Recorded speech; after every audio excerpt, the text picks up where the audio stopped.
नमस्कार, मैं हूं पुनीत त्रिपाठी और आप देख रहे हैं हमारी खास पेशकश खबरों की तह तक। क्या नीट में हुई गड़बड़ी, धांधली या घोटाले में किसी सियासी दल का हाथ है? क्या इसके तार बिहार के पूर्व उप मुख्यमंत्री तेजस्वी यादव से जुड़ते हैं?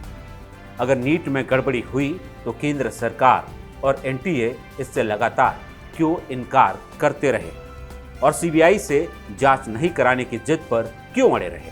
ये तमाम सवाल बेहद अहम हैं। चूंकि इससे लाखों छात्रों का भविष्य जुड़ा है, इसलिए आज इस मामले की तह तक पहुंचना भी उतना ही अहम है।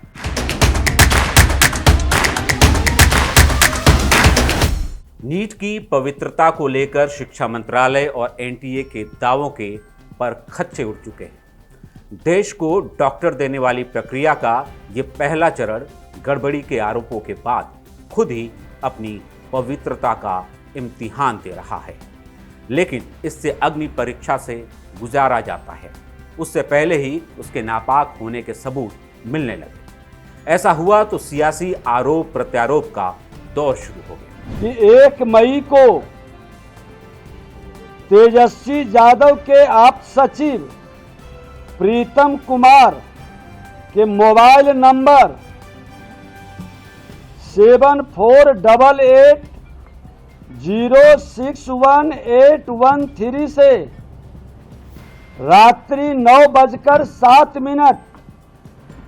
में पथ निर्माण विभाग में कार्यरत प्रदीप कुमार के मोबाइल नंबर 9430469924 पर NHI गेस्ट हाउस में सिकंदर कुमार यादवेंदु के लिए कमरे की बुकिंग कराने के लिए फोन आया था।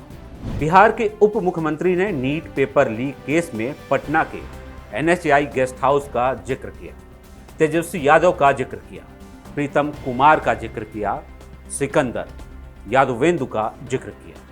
अब इन कड़ियों को जोड़िए। दावे के मुताबिक NHI के गेस्ट हाउस वो जगह है जहां पर पेपर लीक कांड के आरोपी छात्रों और उनसे जुड़े लोगों को ठहराया गया। इस गेस्ट हाउस को बुक कराने में तेजस्वी यादव के पीएस ने मदद की और ऐसा उन्होंने तेजस्वी यादव के कहने पर किया। ये बीजेपी का आरोप है। बताया गया कि पटना पुलिस जब सुराग ढूंढते ढूंढते यहां तक पहुंची तो उसके हाथ कई दस्तावेज लगे। दावा तो यह भी किया गया कि यहां रुकने वाले कुछ छात्रों को पुलिस ने गिरफ्तार कर पूछताछ की तो उनमें कुछ ने मान लिया कि उन्हें एग्जाम से पहले पर्चा मिल गया था और रात भर उन्हें इसके जवाब रटवाए गए। अब इस गड़बड़ झाले में भले ही निशाने पर आरजेडी के नेता और उनसे जुड़े लोग आए हों, लेकिन इतने खुलासे ने यह भी चीख चीख कर बता दिया कि नीट में धांधली हुई है। एनटीए और शिक्षा मंत्रालय के दावे झूठे हैं। अब सवाल उठता है कि जब नीट में गड़बड़ी हुई है तो एनटीए इससे इनकार क्यों करता रहा और इस पूरे मामले की सीबीआई जांच कराने से क्यों बचने की कोशिश करता रहा? इसकी वजह भी कुछ कुछ साफ होने लगी है। एनटीए भी उन 24 लाख बच्चों का गुनहगार है जो इस एग्जाम में शामिल हुए, जिनमें करीब 50,000 बच्चों को ही डॉक्टर बनने के लिए सरकारी संस्थान नसीब हुए। पहली नज़र में यह भी लगने लगा है कि एनटीए के दामन भी साफ नहीं है। आप पूछ सकते हैं कैसे? तो सुनिए। जब नीट के नतीजे आए तो पूरा देश हैरान रह गया।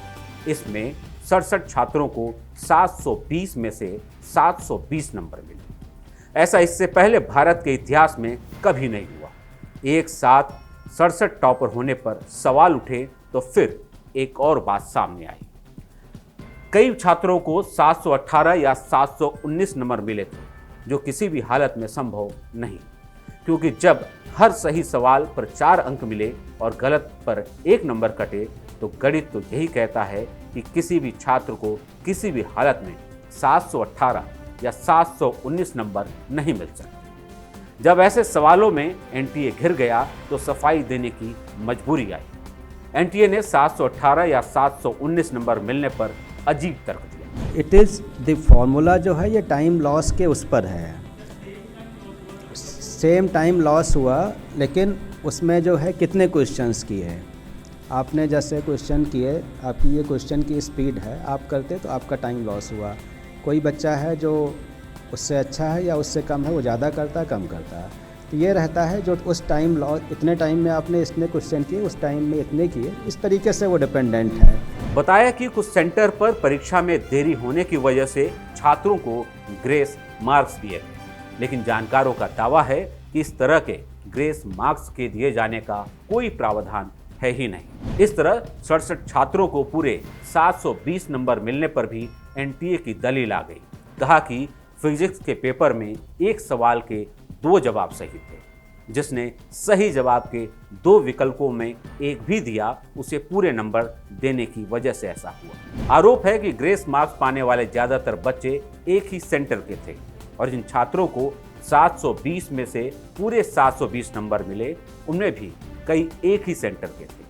हालांकि मामला सुप्रीम कोर्ट पहुंचा तो एनटीए ने ग्रेस मार्क्स वापस लेने का ऐलान कर दिया, लेकिन ग्रेस मार्क्स पाने वाले छात्रों और 720 में से 720 नंबर पाने वाले छात्रों में ज्यादातर का एक ही सेंटर से होना इत्तेफाक हो सकता है।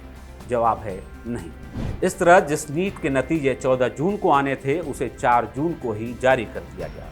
4 जून यानी वो तारीख जब देश में आम चुनाव के नतीजों का शोर सुबह से ही गूंज रहा था।